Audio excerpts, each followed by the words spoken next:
Joining us now for his first interview since being elected Assistant Democratic Leader of the House is Colorado Congressman Joe Neguse. Thank you very much for joining us on this important night for you, your first night in this role.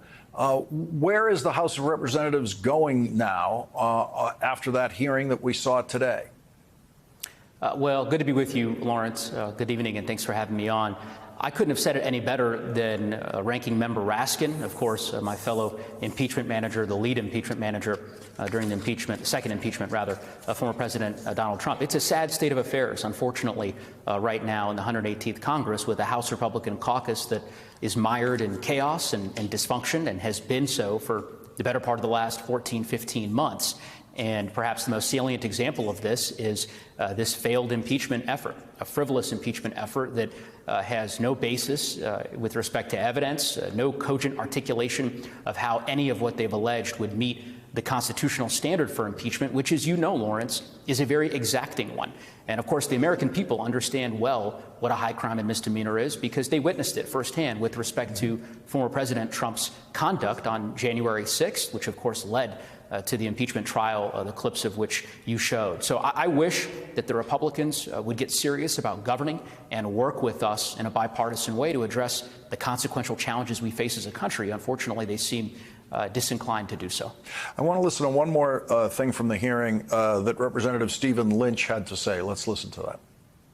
You've actually provided more evidence to impeach Donald Trump for a third time than you have in so much as laying a glove on President Biden. We keep on hearing about the Biden family. When you hear someone say the Biden family, that translates into we have no evidence on the president, so we're going to use the Biden family to try to implicate President Biden.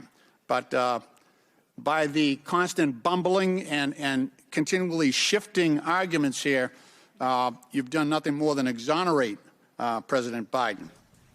And of course, Congressman Neguse, all of that's distracting from what should be the real business of the House of Representatives right now, urgent issues facing the House, including aid for Ukraine. Is there any possibility of a discharge petition being used by the Democrats to try to get to a vote on Ukraine aid?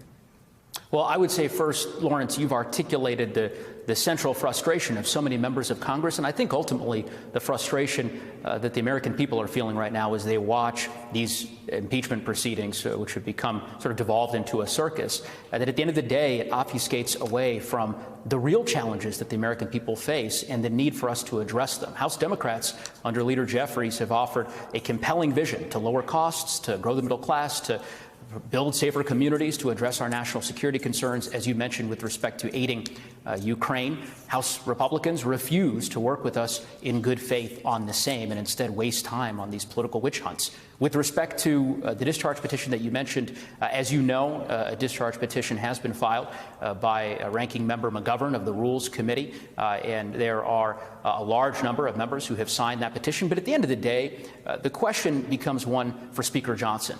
Is he willing to ultimately put on the floor a bipartisan bill that passed the United States Senate with 70 votes, which, as you know, Lawrence, from your time in the Senate, is no easy feat? This is a bipartisan proposal that has broad support amongst the American public. Speaker Johnson refuses to put it on the floor, and I think that that's a shame, and we shouldn't assume that he or this body is impervious to public opinion. We ought to make clear our desire, our request that he put it up for an up or down vote on the floor. And there's a lot more governing to do. The Senate, Chuck Schumer, is moving through appropriations bills, the bills that actually fund the government. The House doesn't seem to be moving on that at all.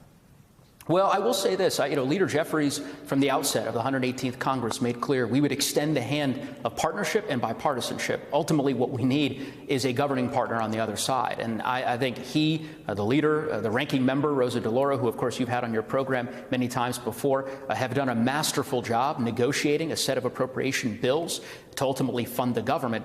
Lest we forget, we've had 3 government shutdown showdowns this year, all averted because of the leadership of congressional Democrats led by Leader Jeffries and, of course, working in partnership with Leader Schumer and President Biden. So, look, hope springs eternal, Lawrence. We're going to keep trying to convince our colleagues to see the light and work with us in good faith. There's a lot of work to do.